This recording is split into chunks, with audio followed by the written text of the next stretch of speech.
Hi ಎಲ್ರಿಗೂ ನಮಸ್ಕಾರ. ನಾನು ನಿಮ್ಮ ನೀನಾಸಂ ಸತೀಶ್.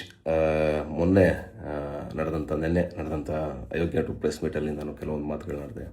ಅದರಿಂದ ತುಂಬ ಜನ ನಿರ್ಮಾಪಕರುಗಳಿಗೆ ಕೆಲವರಿಗೆ ನೋವಾಗಿದೆ ಅಂತ ಗೊತ್ತಾಯಿತು. ನಾನು ಬಳಸಿದ ಪದಗಳು, ನಾನು ಬಳಸಿದ್ದೇನೆಂದರೆ ಎಜುಕೇಷನ್ ಅಂತ ಬಳಸಿದೆ. ಎಜುಕೇಷನ್ ಅಂದರೆ ನಾನು ಹೇಳಿದ್ದು ನಾವು ಸ್ಕೂಲ್ಗೆ ಹೋಗಿ ಓದಿದ್ದಲ್ಲ.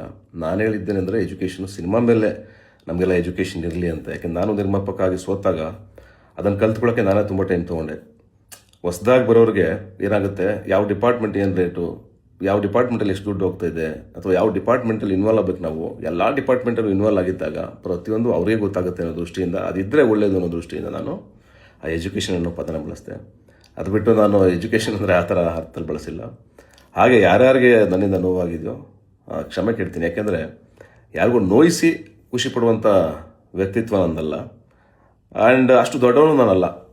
ಇನ್ನು ನಮ್ಮದು ಸಾಕಷ್ಟು ಸಿನಿಮಾಗಳನ್ನ ಮಾಡಬೇಕು, ಸಾಕಷ್ಟು ಕಲಿಬೇಕು. ನಾನು ಕಲಿಕೆನಲ್ಲೇ ಇದ್ದೀನಿ, ಅಥವಾ ನಾನು ಮಾಡಿದ್ದೆಲ್ಲ ಗ್ರೇಟು, ಅಥವಾ ನಾನು ಸಿನಿಮಾ ಮಾಡಿ ಸೋತಿದ್ದೀನಿ, ಗೆದ್ದಿದ್ದೀನಿ, ಎರಡೂ ಆಗಿದೆ. ಹಾಗಾಗಿ ಯಾರಿಗೂ ನೋಯಿಸೋ ಉದ್ದೇಶ ನನಗಿಲ್ಲ. ಲಕ್ಷಾಂತರ ಜನರ ಬದುಕಿದೆ ಇಂಡಸ್ಟ್ರಿಯಿಂದ. ಹಾಗಾಗಿ ನಾನು ಇಂಡಸ್ಟ್ರಿ ಉಳಿಬೇಕು, ಬೆಳಿಬೇಕು ಅನ್ನೋ ದೃಷ್ಟಿಯಿಂದ ಆ ಮಾತುಗಳನ್ನೆಲ್ಲ ಆಡಿದೆ. ಅದು ನಿಮ್ಮನ್ನು ಇದು ಮಾಡಿ ಮಾತಾಡಿದ್ದಲ್ಲ. ಆ್ಯಂಡ್ ಸುಪ್ರೀತ್ ಅವ್ರ ಬಗ್ಗೆ ಮಾತಾಡಿದ್ದು ನಾನು, ಅವ್ರ ಡಿಸ್ಟ್ರಿಬ್ಯೂಷನ್ ಬಗ್ಗೆ ಮಾತಾಡಿದ್ದು ನಾನು.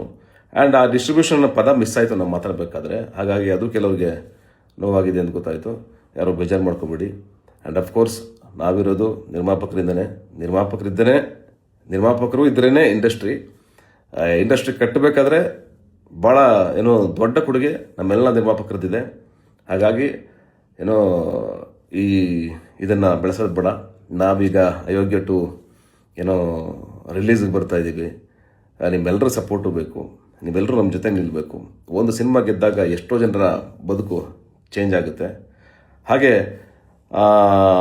ನಾನು ಸೋಷಿಯಲ್ ಮೀಡಿಯಾದಲ್ಲಿ ಮಾತಾಡಿದ್ರ ಬಗ್ಗೆ, ಸೋಷಿಯಲ್ ಮೀಡಿಯಾದಲ್ಲಿ ಬಂದು ಕೂತ್ಕೊಂಡು ಕೆಲವರು ಮಾತಾಡ್ತಾ ಇದ್ದಾರೆ ಅನ್ನೋದ್ರ ಬಗ್ಗೆ ನಾನು ಹೇಳಿದೆ. ಅದು ಹೇಳಿದ್ರಿಂದ ಏನಕ್ಕೆ ಉದ್ದೇಶ ಅಂದರೆ, ಎಷ್ಟೋ ಜನರ ಕೆಲಸ ಇರುತ್ತಲ್ಲ ಇದರಲ್ಲಿ, ಎಷ್ಟೋ ಜನ ನಿರ್ಮಾಪಕರು ಸಿನಿಮಾ ಮಾಡ್ತಾ ಇರ್ತಾರಲ್ಲ, ಅವ್ರಿಗೆಲ್ಲ ಒಂದು ಕಡೆ ಡಿಮೋಟಿವೇಟ್ ಆಗ್ಬಿಡುತ್ತೆ ಅನ್ನೋ ದೃಷ್ಟಿಯಿಂದ ನಾನು ಅದನ್ನು ಹೇಳದೆ ಬಿಟ್ಟರೆ ಬೇರೆ ಯಾವುದೇ ಉದ್ದೇಶ ಇಲ್ಲ. ಹಾಗೆ ನಿನ್ನೆ ನಡೆದಂಥ ಸಾಂಗಿನ ಬಗ್ಗೆ ಕಾಂಟ್ರವರ್ಸಿ ಆಗಲಿ ಯಾವುದೇ ಆಗಲಿ, ಕೆಲವರೆಲ್ಲ ಬೇಕಂತ ಮಾಡಿದ್ದಾರೆ, ಇದನ್ನು ಕ್ರಿಯೇಟ್ ಮಾಡಿದ್ದಾರೆ ಅಂತ ಮಾತಾಡ್ತಾ ಇದ್ದಾರೆ.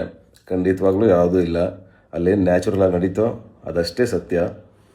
ಆ್ಯಂಡ್ ಯಾರಿಗಾದರೂ ನನ್ನ ಹೇಳಿಕೆಯಿಂದ ನೋವಾಗಿದ್ದರೆ, ಆ್ಯಂಡ್ ನಮ್ಮ ನಿರ್ಮಾಪಕರ ಸಂಘದವರಿಗೆ ಎಸ್ಪೆಷಲಿ ಬೇಜಾರು ಮಾಡ್ಕೊಬೇಡಿ. ನಾನು ಕ್ಷಮೆ ಯಾಚಿಸ್ತೇನೆ ನಿಮ್ಗೆ ನೋವಾಗಿರೋದಕ್ಕೆ. And thank you so much. ನಿಮ್ಮೆಲ್ಲರ ಸಪೋರ್ಟು ನಮ್ಮ ಜೊತೆಗೆ ಹೀಗೆ ಇರಲಿ. Thank you.